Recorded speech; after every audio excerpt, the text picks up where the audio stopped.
Close your eyes and picture this. It's July 4th, 1776. In Philadelphia, a group of men, farmers, lawyers, planters, philosophers, sign their names on a piece of parchment, the Declaration of Independence, a bold announcement to the world that a new nation is being born, free from the chains of monarchy. We're told this was a revolution, an event that shattered the old order and gave birth to something entirely new. But here's the real question. Was it truly revolutionary? Or was it just another transfer of power, dressed up in the language of liberty? Today, we'll step into the shoes of ordinary people of that era, colonists, enslaved Africans, women, Native Americans, and see the revolution through their eyes. Because whether it was revolutionary or not, depends on who you ask. Scene 1. The world before the revolution. Let's rewind. The 13 colonies in the mid-1700s were not barren frontiers. They were bustling communities. Boston with its merchants, Philadelphia with its thinkers, Virginia with its sprawling plantations. But they were still colonies. Britain called the shots. The king and parliament taxed them, restricted their trade, and stationed troops in their towns. The colonists felt like second-class citizens. They had British blood, spoke the English language, read Shakespeare, and drank tea. But they had no voice in Parliament. No taxation without representation wasn't just a catchy slogan. It was the frustration of an entire people boiling over. Scene 2. The spark of revolution. The revolution didn't erupt overnight. It simmered. The Sugar Act, the Stamp Act, the Tea Act. Every tax, every restriction was like a spark landing on dry grass. The Boston Tea Party, that was the flame. Colonists dressed as Native Americans dumping tea into the harbor, daring Britain to react, and Britain did, harshly. When shots were fired at Lexington and Concord in 1775, the fire was unstoppable. Farmers, shopkeepers, and artisans, ordinary men, picked up muskets and went to war against the most powerful empire in the world. That in itself was revolutionary.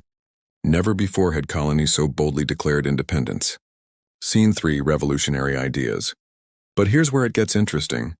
The revolution wasn't just fought with muskets and cannons, it was fought with ideas. Thomas Paine's common sense electrified the colonies.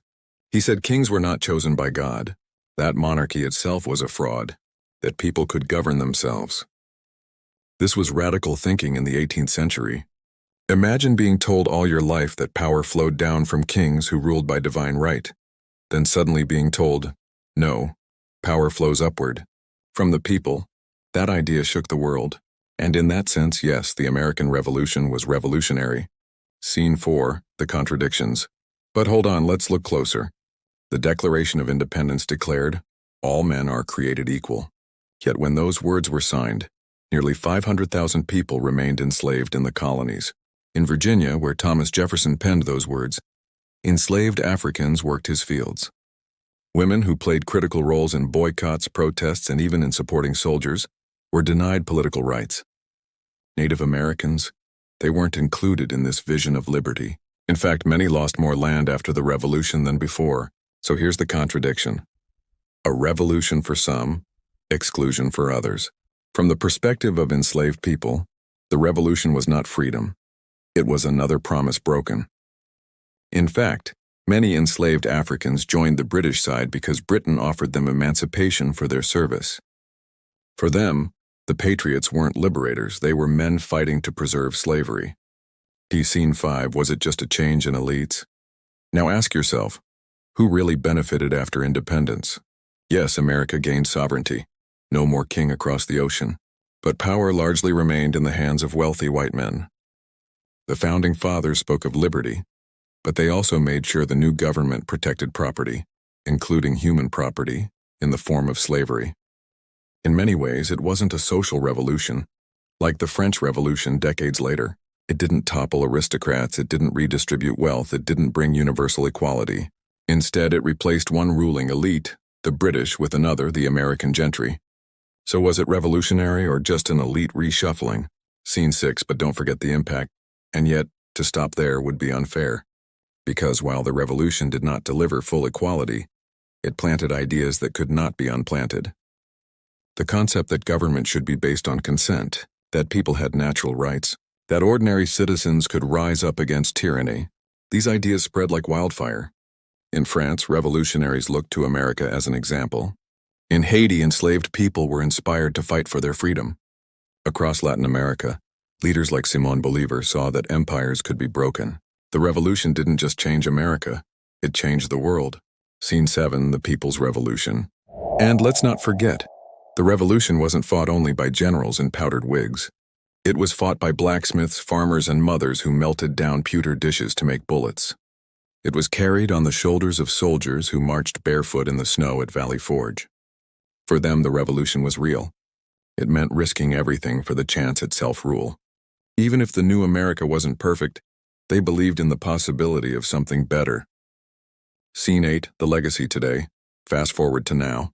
Every time Americans demand justice, whether it's civil rights, women's suffrage, or equal treatment, the revolution's promise is invoked.